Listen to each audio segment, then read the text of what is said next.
Guys, I get a private one-on-one with two legends in the industry, Martin Frei and Felix Baumgartner from URWERK. It's going to be an exciting video. Stick around and listen. You know, I decided to dedicate my first 2 days of the shows to independent watchmakers and highlighting my favorites, MB&F, and my second favorite, URWERK, right? So here we are with Felix and Martin in the flesh. These are two gentlemen that I've talked about for years, not gonna lie, with what Max did with you guys for Harry Winston, i.e. the Opus 5. That was my first introduction because that was around the time I got into the industry. And when I saw those cubes turning, I'm like, how and where and what? And that was sort of the love at first sight, if you will. And now here we are, so many years later, sitting with the two gentlemen in the flesh. We're all three of us gotten a bit older, or a bit grayer, I guess, if you will. But nevertheless, the product continues to push the boundaries. It continues to innovate. It continues to make watches that I like to call one of. And by one of, I mean there's no watch out in the world today that you can look at and say that looks like an URWERK, because it doesn't. Only URWERK looks like URWERK. That's what makes it so special. And of course, the horology behind it, the innovation behind it. I think you guys make the best 1-2 punch in the industry as a watchmaker. You just make the perfect combo as partners, I feel like. And that's why the product comes out the way it comes out. And that's why the crowd absolutely loves it. It's very hard to be an independent watchmaker, considering, you know, fighting with the big Swatch industry boys. But yet you've managed to carve out your own space. So I wanted to first thank you for having us. Would love to look at some watches. Would love to talk how you guys feel about the industry today, where the independents have gone in the last couple of years, because I think independents have come up a long way, specifically in the last 5 years, I would say. Roman, thank you very much for the introduction, you know, for the respect. I haven't liked so much that you actually like better MB&F than URWERK, you know. This is no, when I said no, I never said, I didn't mean it as in 1 and 2. I meant as in the order I went to see you guys. So I saw Max yesterday and I'm seeing you today. We started before Max. Yes, so you did. We started in '97, you know, with a really simple, very pure vision of creating watches today, contemporary watches today, after our fantasy, our dreams, our ideals. And for sure, I am coming from a watchmaker family. So you see here clocks, Ferdinand Berthoud, E-type Riffler, the Gustav Sandoz clock, the Campani clock there. These are clocks how I grew up by my father restoring, on the side of my father restoring and fighting with these kind of clocks. I have the gift or from him somehow to know the culture since 300-400 years of clockmaking mainly. But as you know, a lot of clockmaking went into watches actually. Of course. So for me it was an extremely important start and passion which grew with my father. But then, for sure, he is absolutely 100% in the history of old clocks. Ferdinand Berthoud, 𝗴𝗏𝗏, Henri Janvier, Joseph Niep, Thomas Tompion. So you have many of the great clockmakers I was able to see with him. And we bring today watchmaking into our generation, into our time of today, with the possibilities, the materials, the inspirations, the sci-fi, but also music groups, films, space technology. You know, you have all these things which are moving us today, combined with my foundation of clockmaking, and then for sure Martin Frei's vision and idea from graphist, art designer, art school. You made the art school in Luzerne. Fine arts. Fine arts. That's a way of looking at things. Luzerne, one of my favorite places in Switzerland. So what we do is a combination between an artist and a watchmaker, and I think this was actually the concept we discussed 9 years ago. This is our 27th Messe, Basel World, or Watches and Wonders. But I keep saying Basel World myself. I know exactly how you say it. So it was really that concept we wanted to bring through, that to bring with this background, creating contemporary haute-horlogerie of today. And this is what we do in our philosophy, in our idea since the beginning. And you can recognize in our work from the first until today. We do not have a chronograph. Don't give a shit about the chronograph. I know the chronographs very well from the past. Perpetual calendars. I love the mechanism. We don't do perpetual calendars. Tourbillons. Too many. A beautiful mechanism. I love the tourbillon. but we do not have to do another tourbillon. So all these traditional complications are beautiful, but today we have to imagine watchmaking today. This will give life and the ongoing passion for watchmaking today if we bring our generation, our possibilities, materials, as I said, into our work. And we do that in a very consequent and actually really, really present way. You could probably mention one watchmaker which visited us probably 15, 16 years ago in Basel World, which was so much inspired by URWERK that he created his own brand, and he follows his own universe, his own path, which is Benoît of Ressens. He is doing really watchmaking his style. He has his style, you know. He doesn't need to do another chronograph, another tourbillon. What I've said about first independence in general, and then again, when I say independence, my circle of independence is very small. What I like, and obviously you guys are one of those brands, in a big way. And you don't have a point to prove. You know how to. I'm sure you know how to execute a chronograph or a tourbillon, as you said. 𝗿𝗿𝗆 has been there, done that. So my thing was always when people ask me, why do you gravitate so much towards independence? I said, 100 years from now, when I'm no longer here, these are going to be the watches that people are going to be seeing in auctions and museum and important collections as the watches that started that trend that you're going to see 100 years from now. Because technology moves, design moves, people tend to create more and more avant-garde designs going forward. But at certain points, a pocket watch was an avant-garde design too, right? Or a wristwatch in itself was an avant-garde thing, and today it becomes the norm. I think it's only a matter of time until 100 years from now, when we're all long gone, our grandchildren are going to look at URWERK as, okay, well, today that's the norm, and there's going to be something new, something fresh and avant-garde. And I think this is what you guys are doing. You're creating the future, because the history of a wristwatch is relatively so short versus, let's say, the history of true independent watchmakers that are around that 20-year mark. There's so little of you guys out there, There's so little of you guys out there that everything else, every other watch looks the same. Perpetual calendar, tourbillons, and all those other things, right? It all looks the same, but this is what's starting the trend of 100 years from now. You want to express your own time. Exactly. That's exactly like in art, you know. You have art is freed at some point, and from that moment on, you're about to express your own feelings, you know, your own situation. You want to be in the moment, and therefore you have to take in as much as you can from what's happening now. And you express that. You express your own idea of it, of our situation here, of our world. And that's what we're doing, you know. So everybody has to do it in his own way. You hit the nail on the head. If I look at watchmakers today, and they're not even watchmakers, the watch brands, in particular focused on watches and wonders, everyone thinks they're saving lives. No one is building an emotion. We don't need this object, you know. We don't need a watch in our lives, but we want that. Why do we want that? It's because it makes us feel better. So, we're unique, or you want to stand out to give you more confidence. There are several reasons why we want watches, right? Mm-hmm. And I miss that a lot. I don't miss that with URWERK, or with, I've seen two other independents today, which I've only really seen on photos. And I feel the passion, I feel the need to really make an impact is insane. The will to make an impact, that passion, that need to actually make a difference.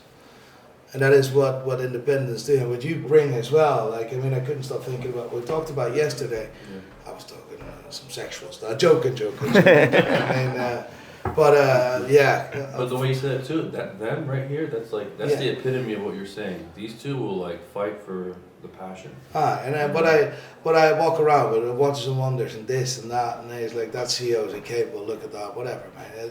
Everyone thinks they're saving lives. This is the passion, you know. You just see 50 centimeters behind you. This is the horloge de marine inventive piece of Ferdinand Berthoud. This is where he invented actually the marine chronometers. Yeah. With this was one of the number 15. This is really one of the first prototypes. Yep. And this passion, exactly this passion, is 75 years later, yeah. that came out with the chronometer. You see this is before everything. I mean, and exactly this is what we need in haute horlogerie today. You know, and we fought for that since the beginning. It has to go on. It cannot turn around. You know, as as we do in our own history, in redoing all the time the same stuff in a little bit different way. That's not. We have to follow our path in our This time. is actually what it means, tradition. Tradition are these, like the inventiveness, you know, and the spirit of the creator, the inventor, that you found with these guys who started it. And so it's not the shapes. The shapes, they have to somehow be inspired by other things, by what we, as I said, what we experience now. Like they have to be from now, right? Maybe they look a bit futuristic because everything else is not from now. But it's the inventions that are actually the heart of things. I mean, let's face it, the majority of the watches today look like what a pocket watch looked like back in the day, right? Just on the smaller scale and a strap. If you look Everything at looks the same. everything tends to look the same. But I do have good news, guys.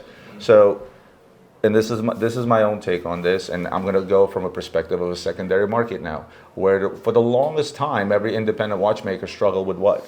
A retail client coming in, paying a large amount of money for an independent watch, and then people are looking at secondary values, right? And people are trying to buy these watches based on secondary values. The last 3 to 4 years, the crazy COVID times, what you saw a rise of every single brand across the board. But unfortunately, what you also saw is the opposite of what Nika was talking about, is that the loss of passion and the chase for the dollar and the hype, right? So people wanted something they could not get. People wanted something that had a resale value, and starting to put actual commodity type values on these watches. And for 20 years, I've been screaming watches are not an investment. They're an expensive passion, asset, toy, name it what you will.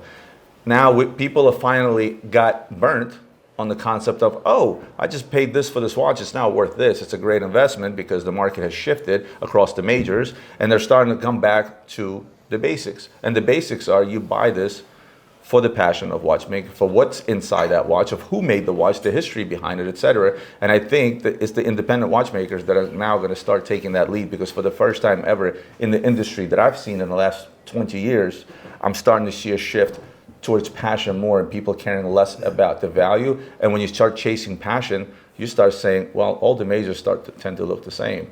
So I'm going to go out, and I'm going to go back out and think outside the box and go out to the independents. Those are the guys that are the forefront leaders. We are living our work. We are living our watches. We are doing that since 27 years. This watch here is probably close to 10 years of our lives of research. You know, this is a milestone in our development, and we continue to do.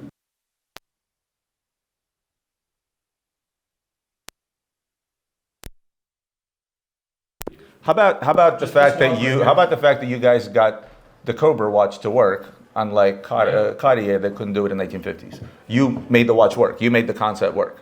Exactly. You know, and exactly. And people don't understand this. This needs to be explained, and I try to do it so many times through my videos. I had one of those watches recently. It's sold for a pretty big record number. You'll be happy to know it sold to close to 295,000. That watch sold on a secondary. And when I was talking about the watch, and I explained to her that, you know, here's a guy from the 50s. They came up with the concept, could never get it to work, and you guys actually got it to work. The watch actually works. Yeah, right? but it is even more extreme. We actually have seen the concept, or the way the time is indication is linear time indication. We have seen it also in a car, like Gautier has seen it. So we were not inspired by his watch. We were inspired by how he was inspired by the car. We have been inspired by a Volvo car. A Volvo. Because the Volvo was copying American white cars, right? But probably also fascinated by that kind of indication of for the speedometer in the car. So we saw that in the Volvo car, and we were like, that's super cool. It took you guys a while, though, right? How long did that take? How long did that take in development? From the first ideas, the ideas were much earlier. We saw it, and we always liked it, kept it in Your first drawings are easily 25 years old. It's 98, 99 you started to draw, but actually it came out 10, 12 years later. Yes, and only because we have seen it in a museum, like our engineer, Dominique Buser, has seen the watch, the Patek Philippe watch in the museum. Small watch like this, and he sent me a picture of it, and he said, look. And I said, okay, now you can't say anymore, we can't do it. You know, obviously it's done. But that watch never worked. But that watch never worked. Martin, it goes even further because actually I worked with Sven Andersen for 2 years. And Sven Andersen actually was the restorer of the museum of the Patek Philippe. And he restored, when he was starting at Patek Philippe, one of these 𝗿𝗿𝗄𝗃 𝗙𝗰𝗲𝗀𝗃 pieces. And actually, it was him who told me and explained me that the watch is actually working flat. Yes. In a flat, then the lever, the cylinders are spinning the right way. But as soon as you go into a position, the lever was done out of stainless, not of stainless steel, but of watchmaker steel. It was too heavy. Lift up anymore. Yeah. And so the new technique then allowed us to make some parts of materials and possibilities to produce them today much lighter. Legal technique. Forgive me, guys, for being a little starstruck. But like I told that story on video, and now I'm hearing from his mouth. I'm a little bit starstruck. I have to be honest, because I told that story, and I'm just like, he's actually telling me the story. I'm like super amazed about it. So, question for you: if we're talking about the Cobra watch, do you think if in the 50s Cartier had access to the material that you guys have access to, such as like alloys, like titanium and things of that nature, that it's now being used in watchmaking heavy duty to get over problems like a heavy? You think you'd be able to have that watch working 70 years ago? Probably yes. Yeah. I would say it's really the technique, the materials, the liga in that case, but for sure we found some twists to go a step further. Of course. Because we were able to see his movement. Of course. And the feedback of Sven Andersen. So it's always then the next generation, it allows you to make it a little bit, hopefully better, you know.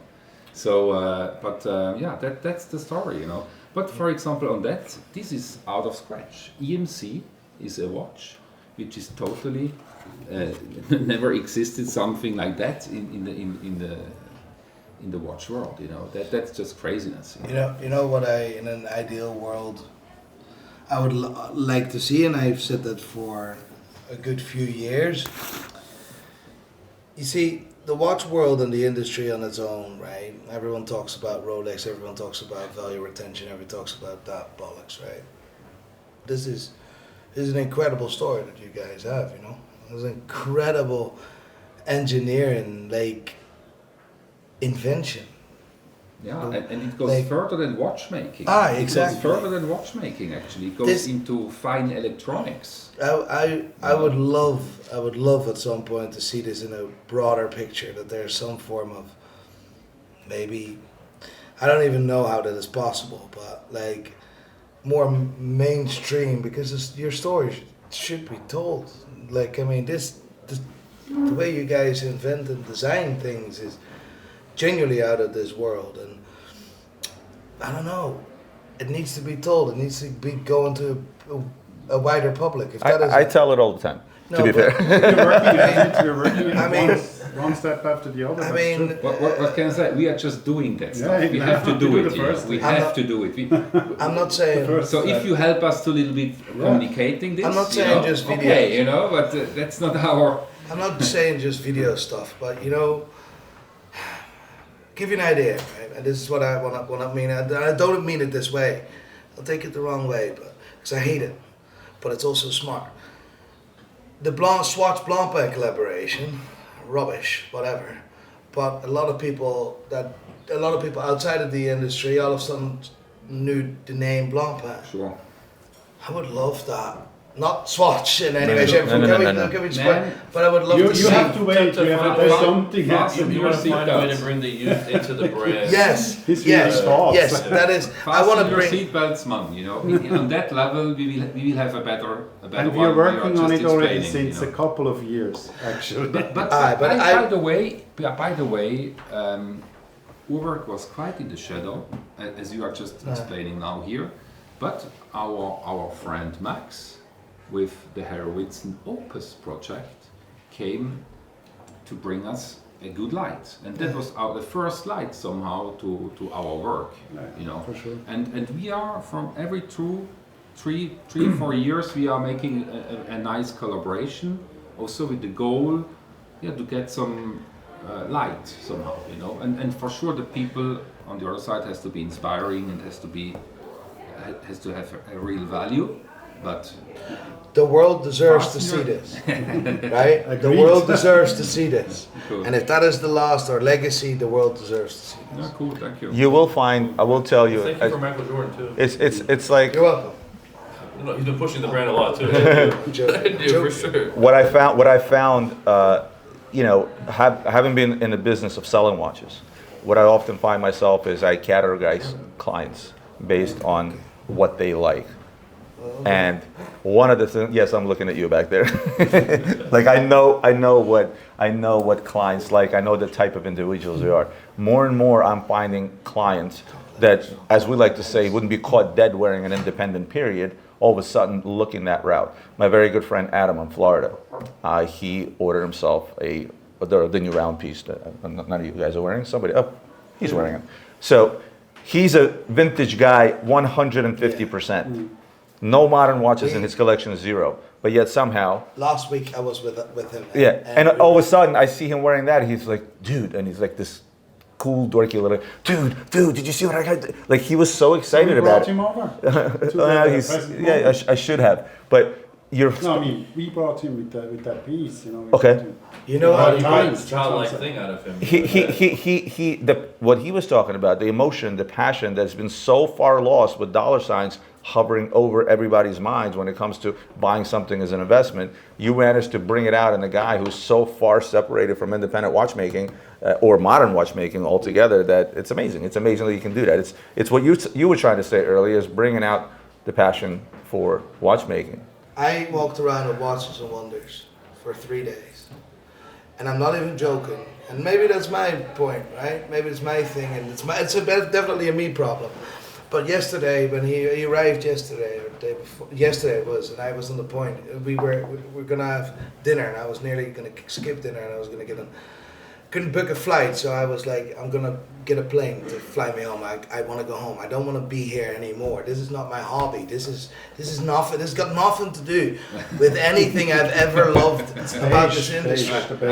We fully understand you, man. Yeah. And I walked around there, and I was like, this is sorry for my choice of words or language. Normally I don't care, but I'm in good company this time, and I'm not talking about. I'm surprised.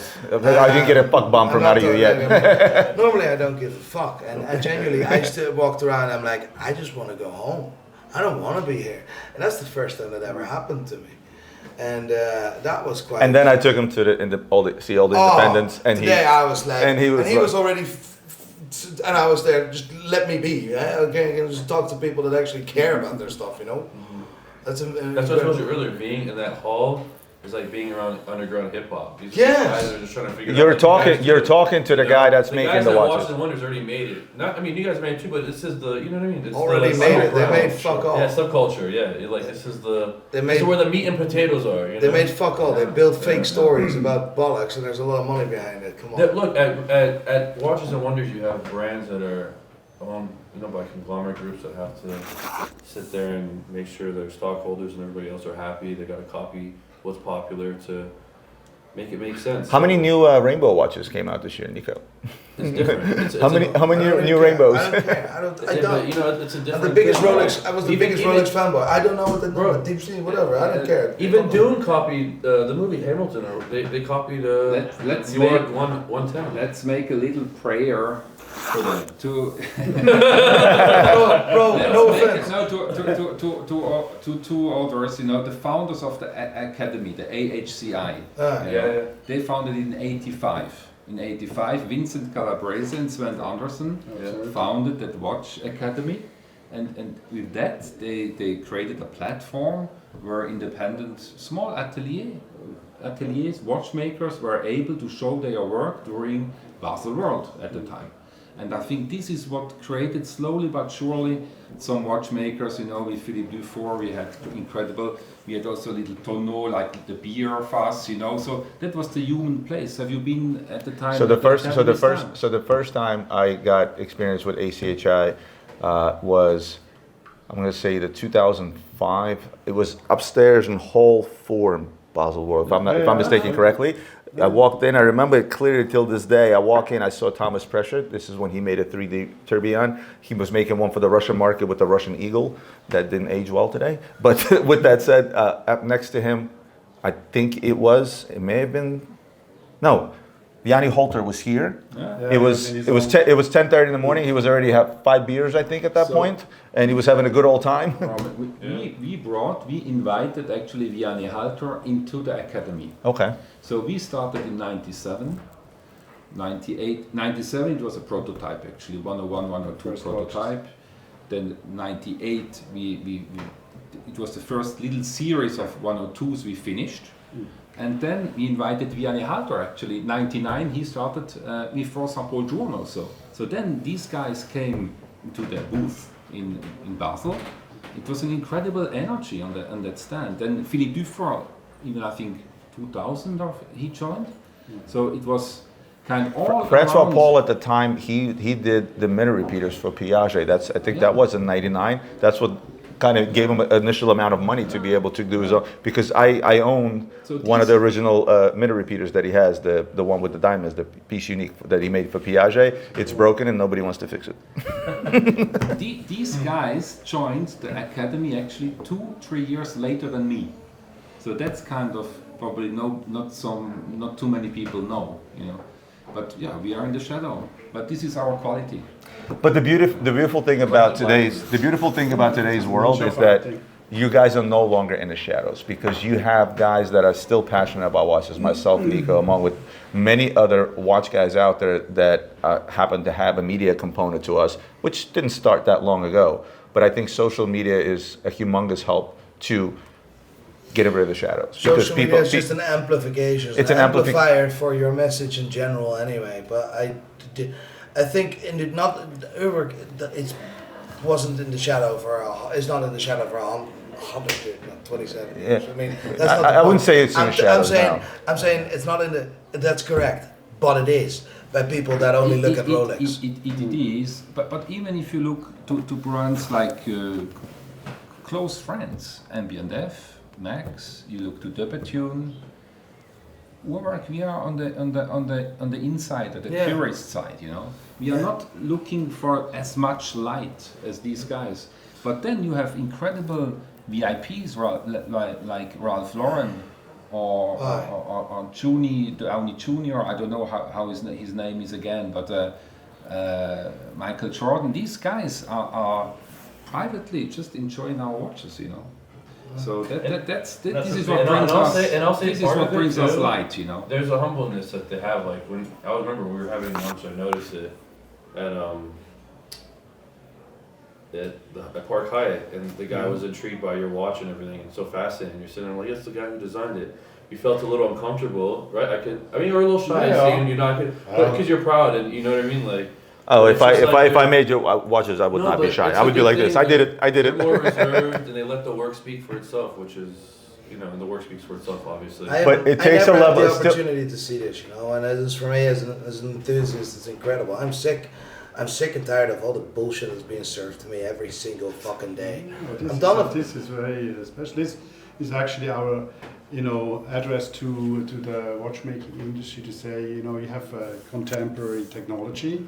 And you have to use it, you know. You have to, even though it's. Actually, you can keep it even simpler than that. It's our tourbillon. Yeah, you can definitely. It's somehow like our tourbillon. It's another way to solve the same problem for sure. How you can get the most precise watch keeping, mechanical timekeeping. Yeah.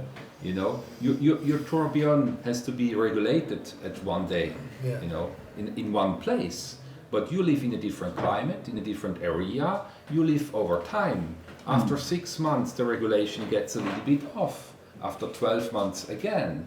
And here, actually, you are the pilot yourself, and you can re-regulate, fine-tune by a timing machine, which is generated by a Maxon motor. So this is a huge development where we reduce the timing machine into the watch.